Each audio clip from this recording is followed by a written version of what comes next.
Pelantikan pengurus KONI Sopeng periode 2023-2027 ini dihadiri langsung Bupati Sopeng Andi Kaswadi Razak, Ketua KONI Sulsel Yasir Muhammad, dan unsur Forkopimda Kabupaten Sopeng. Pelantikan yang digelar di lapangan Gases Kabupaten Sopeng ini mengukuhkan Andi Muhammad Sadri sebagai Ketua KONI Sopeng setelah terpilih secara aklamasi.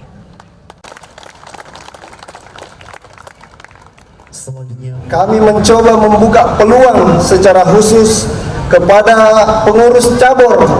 dan warga Sopeng secara umum untuk berkesempatan terlibat dalam KONI Sopeng periode ini dengan membuat open recruitment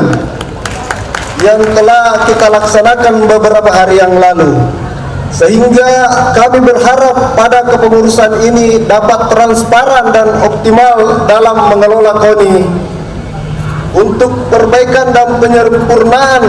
dan revitalisasi keolahragaan sebagai aset prestasi